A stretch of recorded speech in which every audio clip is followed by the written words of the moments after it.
Hello again, this is Dawn from Burjo's at Dawn, and today we're going to look at the pre-filled reading journal by the Quirky Cup Collective,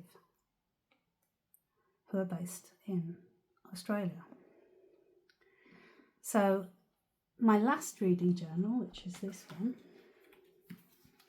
which came in a box, and I will do a proper flip through.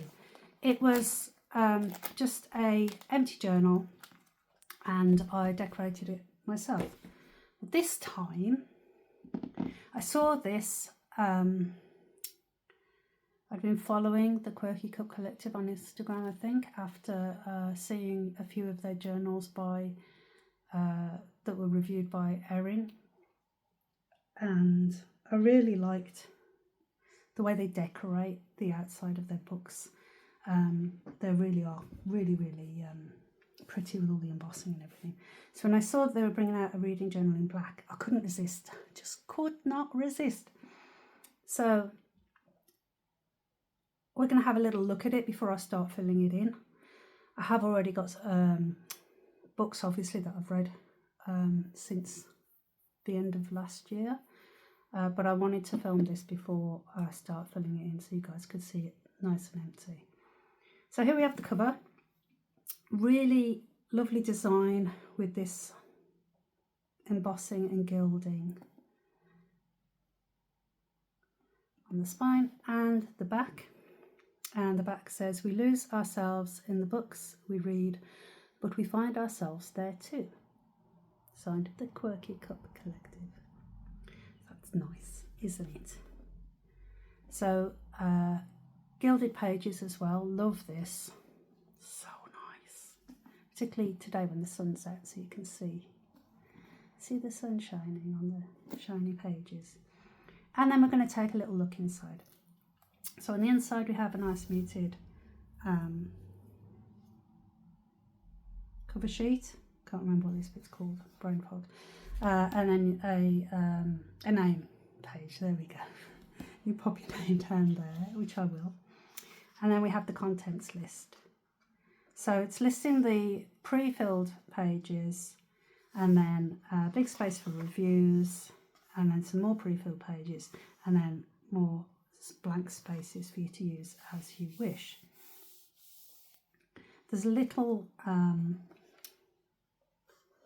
letter or note on the welcome page, which I won't read out because it's a bit long, but you can pause and read it here if you so wish. Hopefully that will be in focus for you. And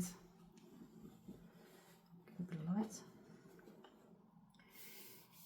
Here we go. So we jump straight in with this nice little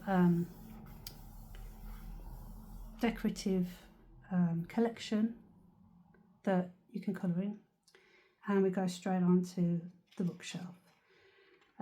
Consider it your little paper library where you can keep track of your books. You can either write the titles on the spine or colour in a book for every novel you finish, or both. It's up to you. And then they say, "P.S. I've also included a blank bookshelf page, so you are welcome to draw your own," because obviously they don't know how many books you read in a year or how long the journal will last you. So we have your standard bookshelfie, which you can fill in. And then you've got empty ones that you can fill in yourself. And they do a really nice stamp set that I will do a little video and review on because I couldn't resist that either. And it is all related to reading journals. So it has book stamps for you to use in the blank pages as well if you don't want to draw them out yourself. So we've got a little diagram of reading essentials. And then it goes on to goals and the to-do lists. So things like start a reading journal, visit the library, clean shelves, donate unwanted books. So any kind of reading goals you want to put down here, like read a book in public, or read X amount of books a year, or read X amount of books from a different genre or demographic, or whatever your goals are, you can pop them in here. and there's enough places to fill that out. And then there's a space for upcoming releases,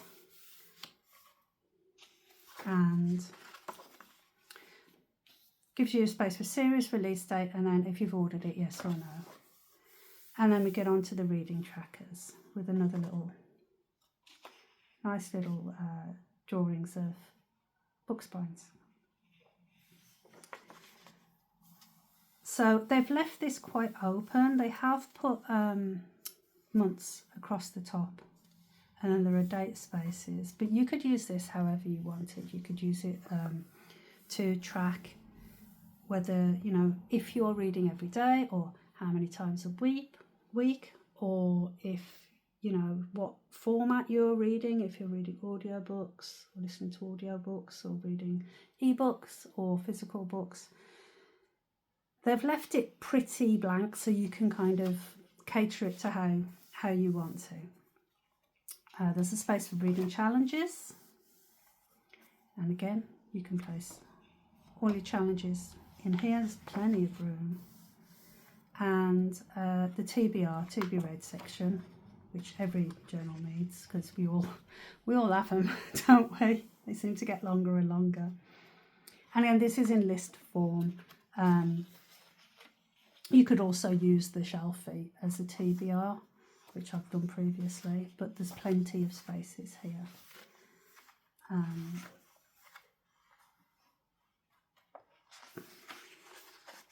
So I've kept all the decorative elements to kind of the little chapters. You can see here a little library frontage, but there's nothing to stop you going in with your own decorations and adding to what's already here, which is what I think I'm going to do, because I used to like doing the monthly pages and things like that. So we've got a space for quick reviews, which would be brilliant if you are like me and your memory is, well, let's just say you're lucky enough that you could read the same book twice and not get bored. And you might forget whether you've read a book before, or how you felt about that book and what ratings and stuff. Then you can pop it all in here, and it's like a quick reference guide as well, which could be useful to you, particularly if you're talking with your friends about books and things like that. This section is quite large, so that's good. Plenty of pages. The next is reviews and reflections. And we get a little bit more in depth here. We've got this lovely little fireplace graphic. Again, it's going to be nice to colour all these in. So here we go. These are a little bit more in depth. So you've got places for title, author, when you started, when you finished it, the genre of the format, pages published, all your stats, thoughts. Did you enjoy it? What did you like the most? What did you like the least? Trope.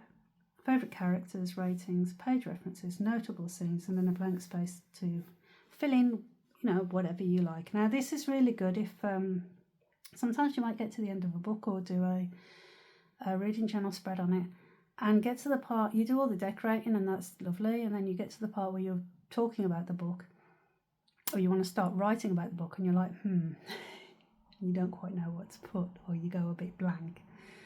And that's usually when you kind of just start writing about how the book made you feel, and a very few standalone things that you liked or didn't like. But because they've put these questions in, it's going to give you those little prompts and kind of get you thinking a little bit more. So I think that's going to be useful. There's space for favourite quotes. How did it make you feel? What did the book teach you? And who is your favourite character and why? And then a final review. Now, you don't have to fill all this in. This is much more in depth than I usually go. I do normally write, just like I said, just a few little points. And again, we've got the final review and notes and any similar books. So quite a chunky amount of pages per book. So if you're the sort of person that likes to write reams and reams and reams about a book, or if a book's really inspired you, then you're going to love this, and it's going to be really useful for you. If you don't like to write as much, but you do like the decorating aspect, then you've got all that space to decorate as well. And also space to maybe like leave and come back to at a later date when something will, you know, maybe something will remind you or spark off in your mind, and you'll be like, oh yeah, I could have written that in my my setup for the book, but you've got no space now, so at least you're going to have space. So that's really good. So this section is quite chunky, which is good because this is kind of going to be like the meat and bones of your journal. So we go all the way through until we get to the next pre-filled sections, which are, here we go, here. So we get into the stats, and we've got another little reading log. Who wouldn't like one of those?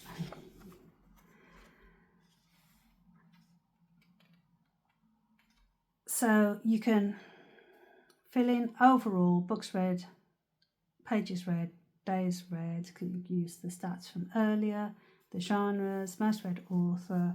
This is going to be really good for giving you a little bit of feedback at the end of your reading year, so as you can see if there's any imbalances in your reading. I read a lot of science fiction and fantasy, and I'm aware I don't really read many thrillers, sometimes some mysteries, but only if there's only like usually a fantasy crossover. So it'd be good to give that kind of overall view of where your reading might be lacking, or where you could diversify your reading a little bit more. Then we come into book awards, and you can use this for just, you know, finding your best book of the year, favourite character, which book made you cry the most, laugh the most, made you happiest, made you the most angry, what did you learn the most from. So it's taking all those stats from earlier and then putting them into the end of the year. Memorable quotes, all that kind of things. And there's a few pages so you can fill those out. And then we've got a page for favourite quotes. If you like to write quotes down, I'll often forget. Sometimes, like if I'm reading an ebook, I'll like be able to highlight it. But yeah, I'll often forget. Like I'll read it in the moment and be like, oh, that made me laugh, or that was really clever, I really like that. And then like I won't annotate it, so I forget it. So we'll see. I might use this, I might not. I might just decorate it. And then at the back, we've got a library card. If you're the sort of person that likes to loan books out, you can keep track of them this way, which I do. I do loan books out, but to friends and family, like mostly family. So if they don't come back, I'm not really that bothered, because I know that they're not going to just go in the bin. They're going to go off to another family member, and it'll just do the rounds.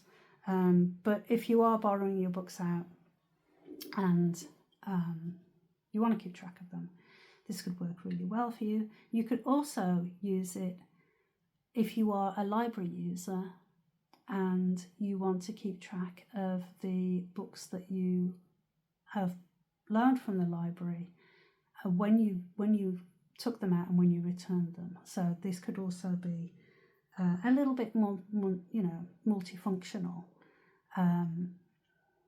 So that could be quite useful. Then we have recommendations, and again, lots of space for book recs. And there's space for title, recommended by, and then a little check mark for if you ended up reading it, yes or no. And then we've got free spaces at the end. We've got some bullet journal, bullet point dot grid. Couldn't remember what it was called for a minute then. for you to use however you wish. And then some blank spaces, blank pages. And these are all numbered, so you could include them in the index. And then at the very end, to be continued. So that's the reading journal by Quirky Cup Collective. I'm going to really enjoy using it. It's going to be a little bit different to using a blank space journal. So I'm going to have to see how I get on with it. But I think the good thing about this is that the writing space is already kind of defined. So even if I haven't got the energy to decorate for a book, I can always kind of just fill it in or just do it a little bit at a time and then come back and decorate, and I won't have to worry about either not having enough space for writing or not having enough space for decorating, because how I used to do it, I would have like, here we go, I'd start off with, okay, I've finished the book. What stationery have I got that is going to represent to me aspects from the book? So then I go from there and start decorating, and then I just kind of write in the space, which means sometimes, like, you know, you've only got a very definite amount of space. And I think earlier on, try and find somewhere where I was actually ended up writing 2 lines. Here we go. Because I had a lot to say about a crown of swords. So I started off on 1 line and then realised, like, oh no, I've got too much to say about this. So then had to go like 2 lines per defined line. So it will save all that. I won't have to compromise as much on the decoration or on what I'm saying. And like I said before, I'll be able to come back and add to, you know, as ideas come to me, I'll be able to add them in. The only thing I'm not quite certain how I'm going to do is the monthly pages, because I really like this format. Like, this is inspired by Mochi.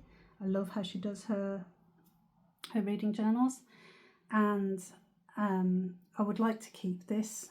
And I also like the idea of having the months defined. So I'll probably sacrifice some of the pages that the review pages, and I'll just use them for monthly setups, because, you know, it's my reading journal and I can use it however I like. There's no reason why you can't use, like, you couldn't use that as a monthly page and then just cover.